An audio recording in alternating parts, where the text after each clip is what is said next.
Today we're going to go over Morgan Stanley's chief U.S. equity strategist Mike Wilson's latest note. And in his note, he said July-August stock correction was driven by softer than expected economic growth and a weak employment report, which is the non-farm payroll report released on August 2nd. Particularly due to a 0.2% increase in the unemployment rate, which triggered the SOM rule. Okay, so he's pretty much saying the non-farm payroll data is very important in terms of influencing the equity price. And in his report, he shared this chart.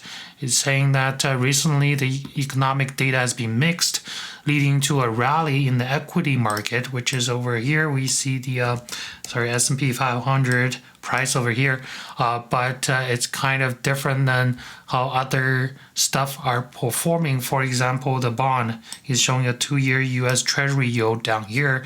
He's showing commodity index down here, and he's also showing yen. It's also kind of low over here. So pretty much saying, be careful about the equity market because it's trading unlike other stuff right now. He has also mentioned that the upcoming August job report is going to be crucial. The August non-farm payroll data will be released on September 6th, which is the Friday. A strong report would boost market confidence, while a weak one would revive growth concerns and pressure equity valuation, like what happened in July and August. Currently, Morgan Stanley's economists are looking for a better than expected or better than consensus non-farm payroll number of 185K. Okay, and right now the consensus is 164K payrolls. Okay, and Morgan Stanley is in line with the consensus of 4.2% expectation of the unemployment rate, a little bit lower than the previous 4.3% last month. Okay. And Mike Wilson believes that the S&P 500 is trading at a higher valuation right now. And he said at 21 times earnings, that's the PE, okay, the S&P 500 is trading around top decile of its historical valuation range. So he's pretty much saying right now the PE ratio of S&P 500 is at the top 10% range of the historical valuation ranges. Okay, so it's kind of overpriced.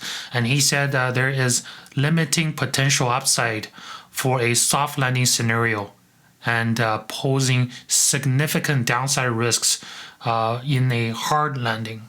And he also believes that the current market fear is about growth scare. Okay, so not being able to grow anymore, the EPS, or is going to grow slower than expected. Instead of the inflation worries that we observed in 2022 and 2023. Okay, so inflation is kind of behind us. Now we're worried about are the economy going to continue to grow at a fast pace?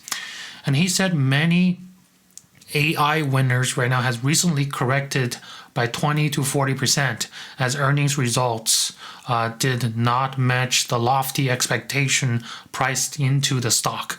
Investors are looking for new themes to absorb large amount of market cap. So there's money sitting around looking to enter something. Okay.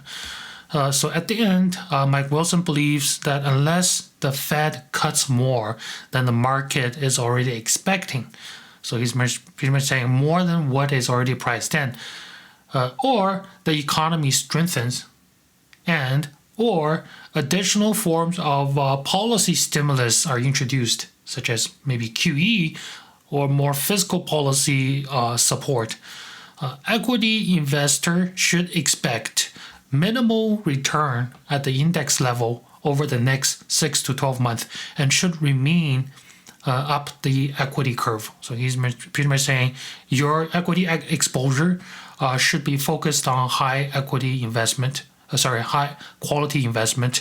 like good cash flow generating companies. Just to give you guys a background on where he is in terms of his expectation or his price target, right? So currently, Morgan Stanley's price target for S&P 500 is at 5,400. And that's not the year-end price target for 2024.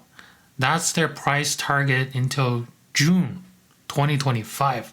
So mid next year. Okay. So that's about 4.4% down from today's 56.48. Okay. And that's his base case.